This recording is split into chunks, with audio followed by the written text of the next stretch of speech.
Hey guys, I think I think we're live. What's up, guys? Hopefully this works. This is my first time actually using the live stream on YouTube. I've tried in the past and kind of failed. So, this is a live stream that I hope to do every weekend, maybe every Saturday. At least I'm gonna try. So, today we have a very interesting topic, one of my favorite topics ever.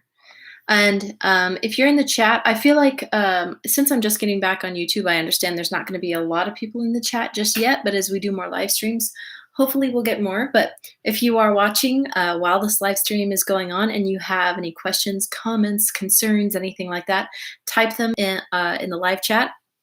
Also, I will be answering any super chat questions without any doubt, unless they're inappropriate or something.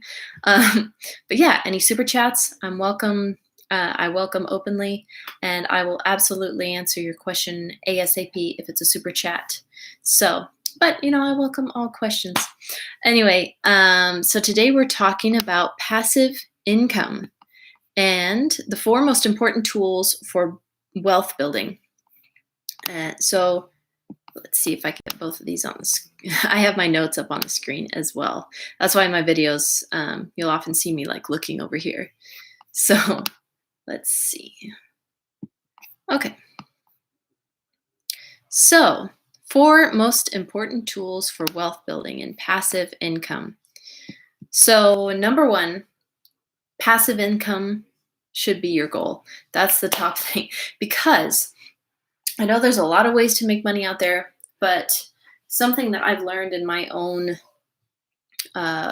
making money outside of, a 9-to-5 job, one thing that I've learned is passive income is when you can make money while you sleep. It's that and residual income are either related or they're the same, depending on what you might be doing.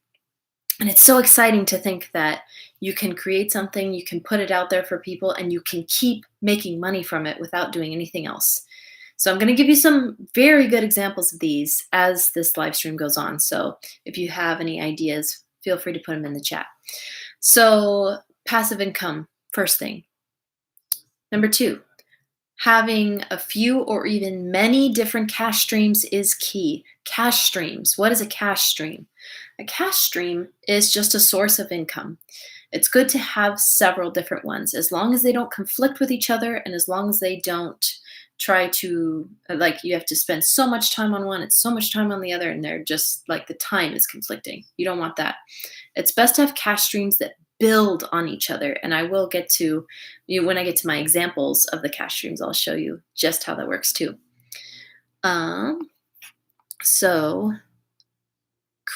So it's good to create one cash stream and build on the rest. Yep, I put that in my notes too. So number 3 is about skills. Know your skills, but also build your skills. So if you have skills, like you're really good at videography, you're really good at writing, you're really good at creating your own homemade crafts, you're really good at whatever it may be, whatever someone is good at, it's good to have the skill, but sometimes we also need to build our skills in order to get to the level where we can master it and make money from it. So if we're just mediocre at something, like let's say that we're a writer. I can't tell you how many times I've met writers that say that they want to be a famous novelist or something like that. And self-publishing is great these days. Like, I've self-published books. I think that it's really great. And don't ever let anyone tell you that self-publishers can't be successful, because the person who wrote The Martian, the author of The Martian, actually was a self-published person.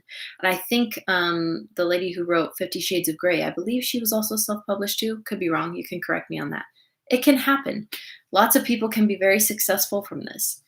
But the problem occurs, and this is with most amateur writers, is what happens is they already think that they know everything there is to know about writing. They already think they're fantastic. They already think that even though they've never been in the publishing world before, they think they know everything there is to know about publishing a novel.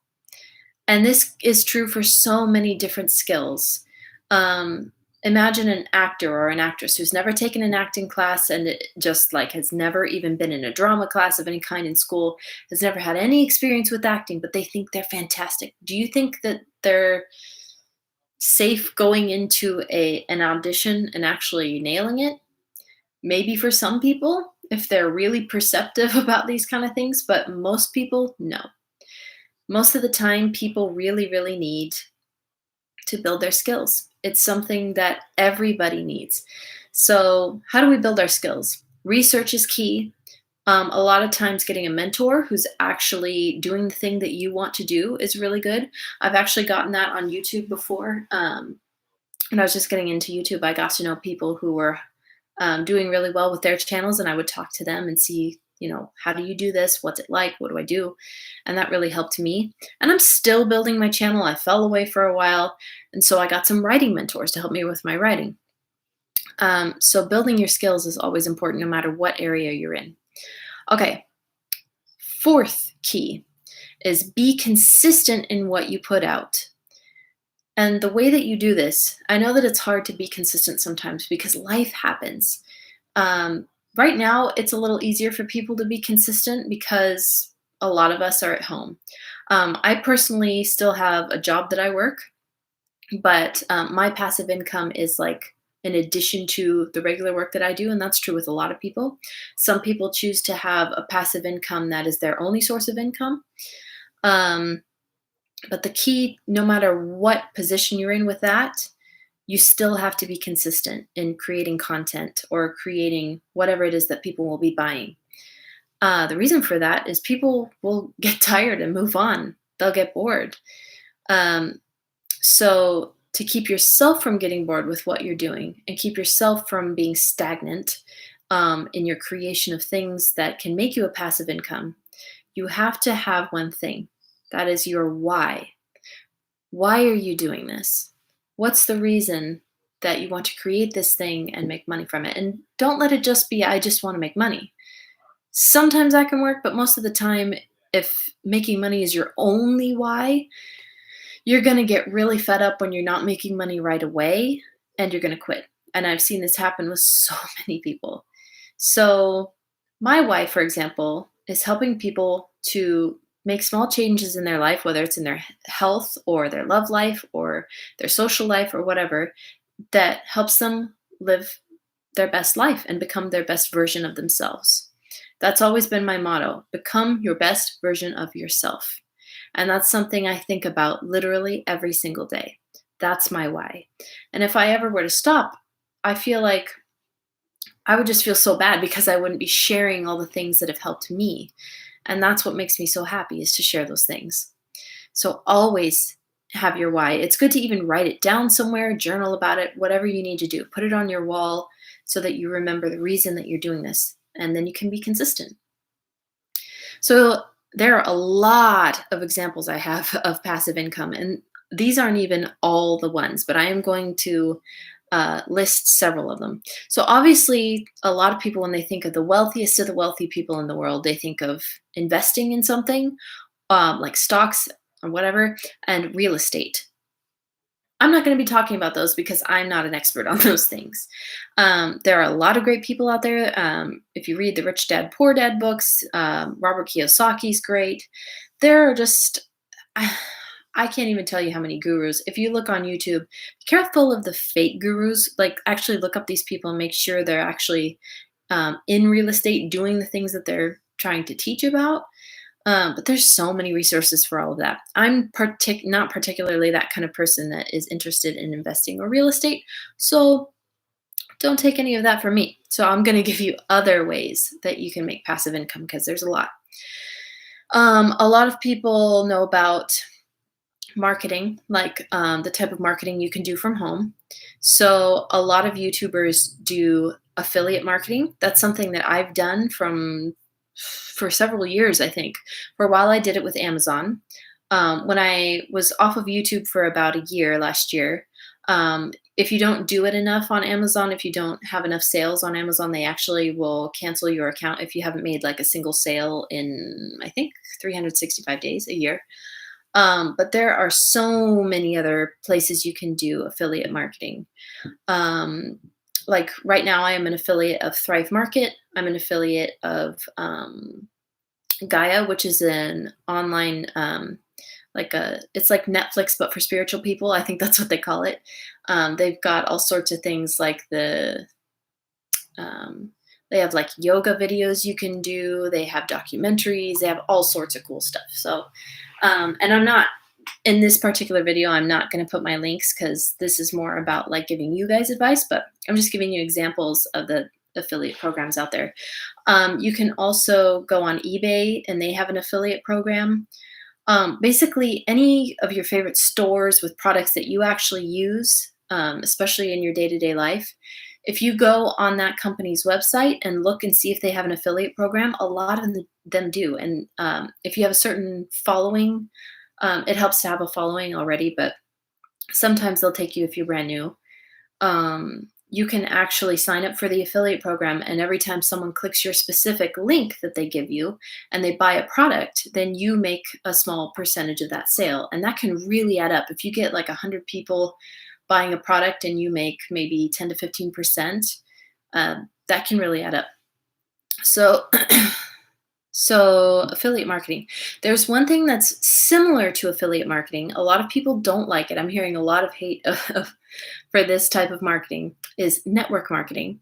Some people call it multi-level marketing.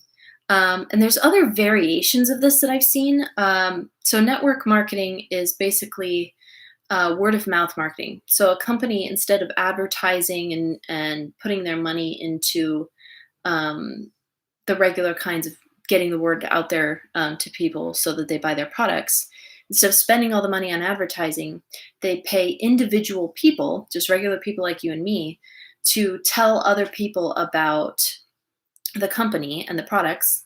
And then they pay you a commission depending on the sales you make individually with those people. And then you can essentially recruit other people underneath you to do the same thing. And then you make a small percentage of their sales. So some people don't like this because there is a large failure rate, and something like 90% of people in multi-level marketing or network marketing tend to fail. Sometimes it does depend on the company. I'm not going to say that I'm anti or I'm for, because there are pros and cons. It really depends on the company a lot of the time. A lot of the biggest ones out there have a lot of problems with them, and I do admit that. I know some people who are in network marketing companies that are really struggling because the company is just not that great, and their compensation plan is terrible.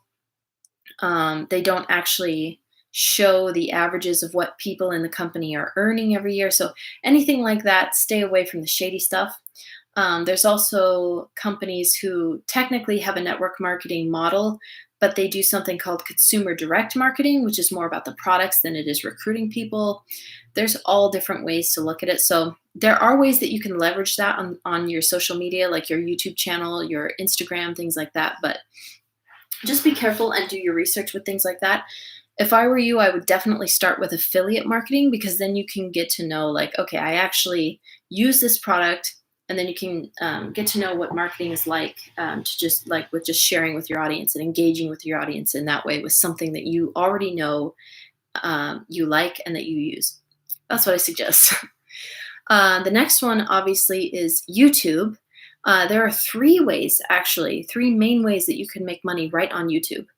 Obviously, affiliate marketing you can do too, but that's not something that's like straight from YouTube. So, meaning it's not connected with YouTube as a company itself. It's connected with another company like Amazon or whatever.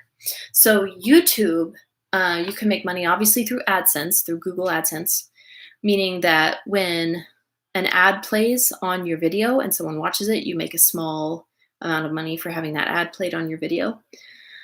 Then there are YouTube memberships, meaning that when you are a regular YouTuber and you get to something like 30,000 subscribers, you can do kind of like a small Patreon type of thing on your channel, where you have a join button that shows up under all your videos, where people can pay like $4.99 or something a month and get extra content from you. So if you wanted to make special, more detailed videos for people to watch, or special content they can't find anywhere else on your other videos, people can actually pay to watch those videos. Then there's obviously super chats and a live just like this one where people can like tip you essentially, or they can donate to your channel just to help support you as a fan. Oh, I see I'm getting likes. Thank you guys. It's good to know people are watching. Okay, so another way that you can actually make money with AdSense is not just from YouTube. You can make it from blogging as well. So I remember I started a blog on blogger.com like years ago, and I was able to connect that with AdSense and actually make a little bit of money here and there just by connecting AdSense with my blog. And I think you can also do that with WordPress. You can do it with Weebly. Weebly is the site that I use now to make meladyluna.com, which is my main website. If you haven't been on there, you totally should. I'm really proud of that website. It looks really good compared to the blog I used to have. So yeah, it's awesome because you can just have the ads on there just like you would a video. And they're not super intrusive or anything. You get to choose where they are on the page. And I just like that just by having ads on there, you can make some money. It's not a huge amount of money, but it's something. And if you pair it with your YouTube channel, it can be more substantial that way. Just like the YouTube memberships that I mentioned earlier, there is also Patreon. So if you're not at the level of like 30,000 subscribers yet, or if you're a gamer, I think it's like 1,000 subscribers, you can have a YouTube membership option. But yeah, if you're not there yet, if you're just kind of a newer YouTuber, but you have a more loyal following, you can use Patreon, or there's also Subscribestar, which is kind of the same deal. So influencers use these obviously as a place to put extra content that their fans actually pay for. So if you want to make extra videos or online courses or secret ebooks that like only your special fans get access to, or they get early access to, like some YouTubers even just have a Patreon to put out their videos a day early. And their super fans really like that. So they pay like $1 or $2 to get someone's video early. So I thought that was a pretty good idea. The next one is making art or merch. So a lot of us know about, like, if you look below a video, sometimes you can see someone's Teespring merch or whatever merch I don't know if you can connect YouTube with other merch stores, but I know you can connect it with Teespring because that's what I do. I actually have t-shirts and phone cases and socks and like all sorts of stuff, mugs, with my logo on it or special sayings on it that kind of go with my channel. So that's really cool. There's also websites like Zazzle and Redbubble and DeviantArt. So if you're an artist, all of these websites are fantastic for posting your art on things like clothing or mugs or tote bags, or I think on Zazzle they have like a million, not a million literally, but like hundreds of different products that you can put your art on, like shoes. There's like photo albums and like wedding invitations. Like you can make everything.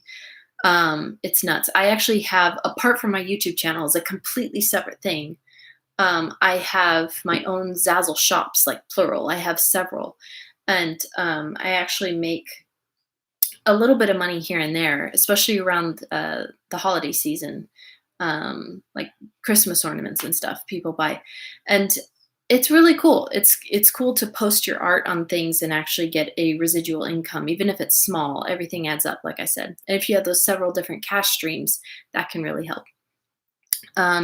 So you'll notice there's a pattern in all these. I'm not even done yet telling you all the different possible passive income streams, but you notice like this is kind of under the impression that you have some kind of social media, whether it's your YouTube or your Instagram or a blog or a Twitter or something, where you have your main followers, your main subscribers, and then you connect that with one of these passive income streams or more, one or more. So for example, I have my YouTube channel and I connect that with Teespring, and I connect it with my blog, which I also have Google AdSense, which is technically a website, not a blog, but affiliate marketing, all that kind of stuff. Those are my cash streams right now. And I also have book publishing, self-publishing with Amazon Kindle, which is another cash stream that I think is on the list too. So if you're a musical artist, what if you're not a regular, like a painting and drawing artist? What if you are a musical artist? There's making music that you can put on CD Baby. I think it's cdbaby.com.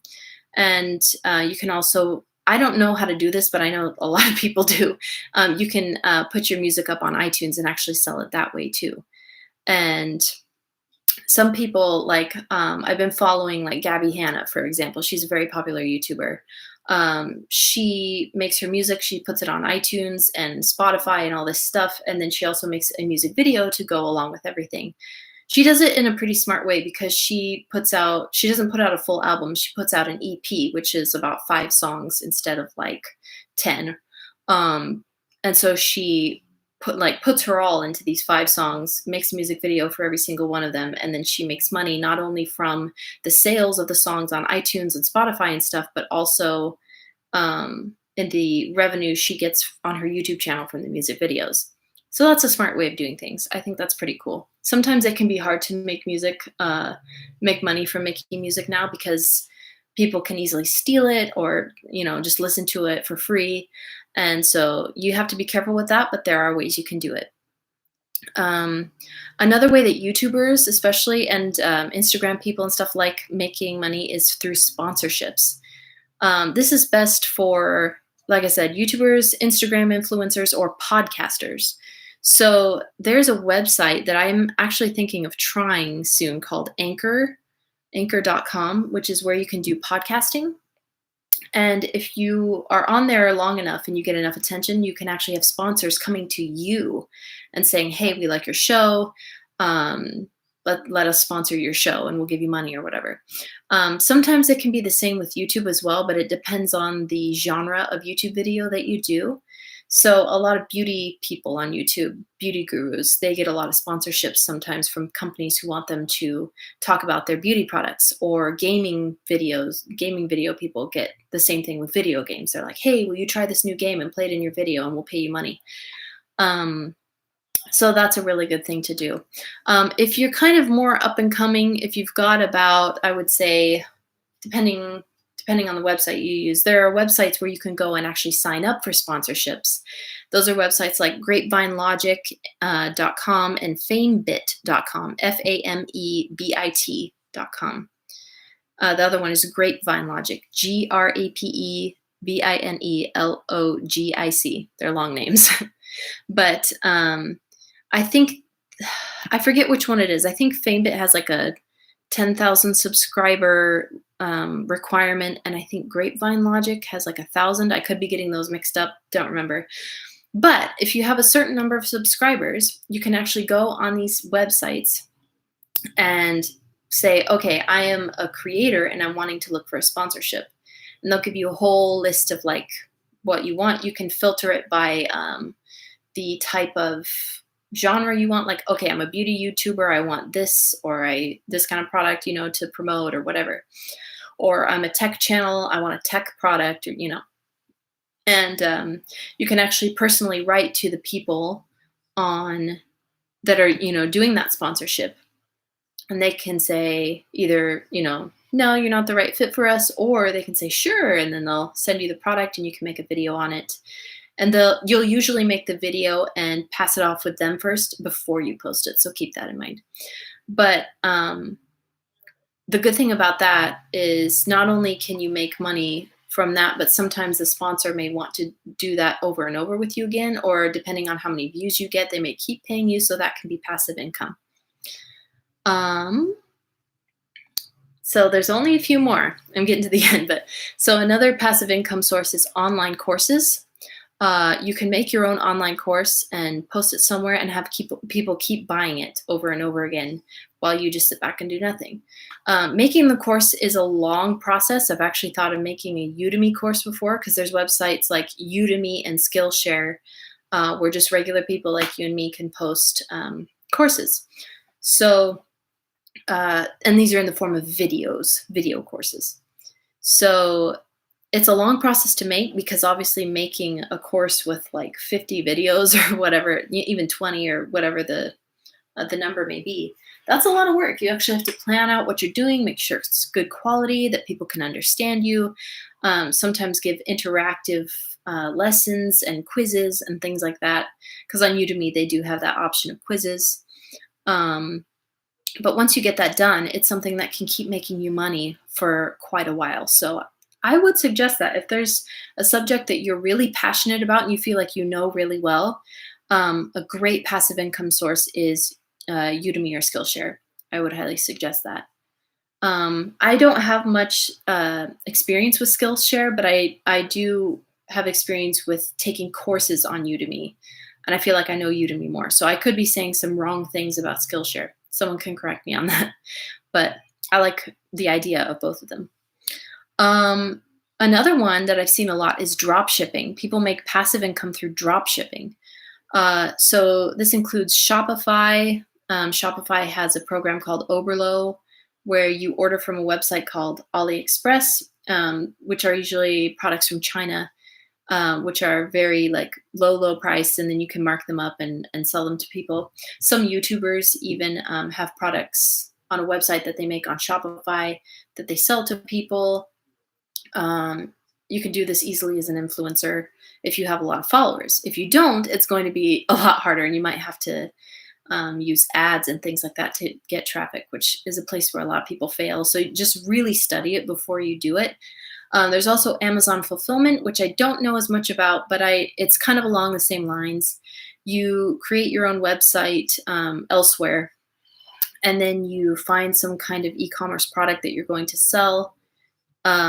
Oh, excuse me. You don't create your own website, duh. You're selling on Amazon. I'm getting it confused with Shopify. But anyway, yes, you sell through Amazon, and you actually have a product that you send to Amazon, and they fulfill the orders for you, which is better than keeping your own inventory and things like that. There's pros and cons to each of them. There's pros and cons to drop shipping in general, just because sometimes you don't know if the product is so good, if it's coming from some other country. If it never makes its way into your hands, you don't know if it's good quality or not. It's hard to get people's attention on these products when they're competing with so many other products on Amazon or in their own, specific category. Like if you're just selling some gadget or something that is very popular elsewhere. So it's really, really, really good to do your research before you try drop shipping. I tried it and I failed at it just because it's just not something I was super passionate about. But some people really like it, and it really, really works for them. So it's worth learning about at least.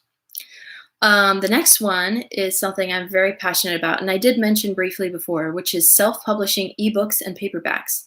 So I love writing nonfiction, kind of for the same reason I like the idea of doing online courses and stuff.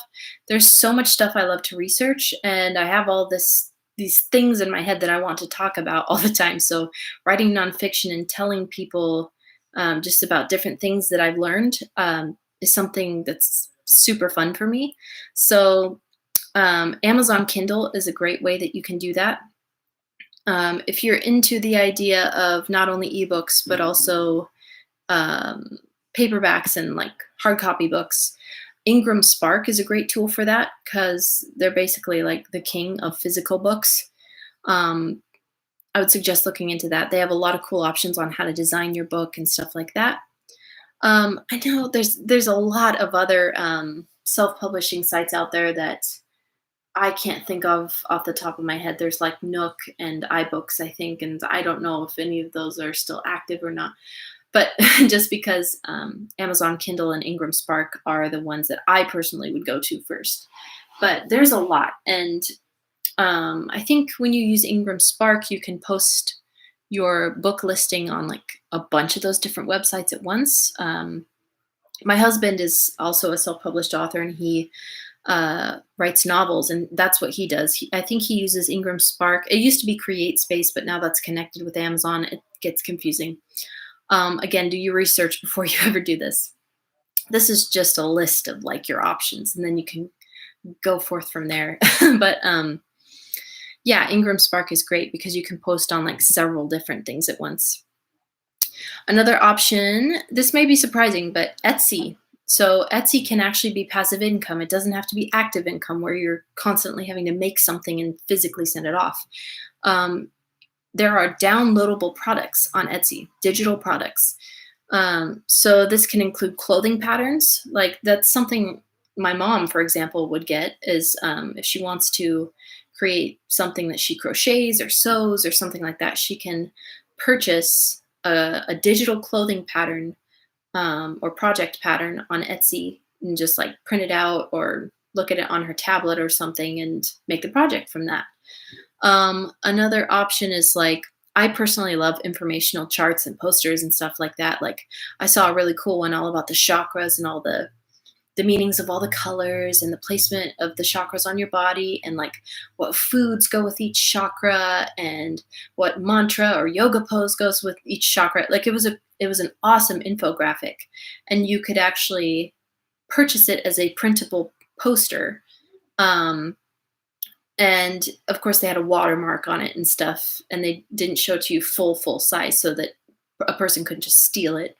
But yeah, I thought that was a cool option for Etsy, is if you're an artist or if you're someone who's really good at making informational posters and stuff like that, that's a really good one. I've seen like recipe posters and recipe boards that people post on there that people can buy. As long as you have that watermark on there and you make sure that your particular photo is protected and people can't just like save the photo to their computer and not buy it. That's pretty much key. But yeah, Etsy is a really good tool for digital, downloadable, or printable products. So the last thing I'm going to talk about, I think it's the last thing on this list. Yes. This is one a lot of people never talk about. So a great source of passive income, if you're interested in it, would be board games. You can actually make board games or card games on a website called the Game Crafter. And I think there's another website, if you Google it, where you can do the same thing. But the Game Crafter is one most people know about. Yeah, just the idea that you can make your own board game and sell it to people. So if you're already an influencer, or you have a blog, YouTube channel, Instagram, whatever, and you have a pretty loyal following who would like a board game, make one and sell it to them. I know that, for example, Robert Kiyosaki, who I mentioned earlier, he's the Rich Dad, Poor Dad author. He has a game called Cash Flow, all about like how to get out of the rat race, like how to get rich when you're when you're working a 9-to-5, right? And that's a fantastic board game. And my husband and I have actually played that several times because it's just a fun game. It's like, I think we call it Monopoly on steroids or something like that. It's great. And Robert Kiyosaki continues to make money from this game years after he's created it. So I think that's cool. And obviously he didn't make that game on the Game Crafter, but the same thing could apply for you. If you create a board game, and you have a following who would be interested in it, you can continue to make money from that after you've made the game. If you're someone who's really, really tech savvy and you know how to make digital games, apps, plugins, and other techie stuff like that, which I don't know, but my husband knows, then you can definitely do that too. There's a lot of money that comes from making apps and games, especially. So that's something to think about. So obviously, not all of these things that I've mentioned, not all of these passive income streams are going to be something that everybody wants to do. Like I would never suggest that a single person do every single, that would be nuts, every single income stream that I've mentioned. But sorry if you can hear my husband in there. He's on his webcam as well, doing some kind of video or something.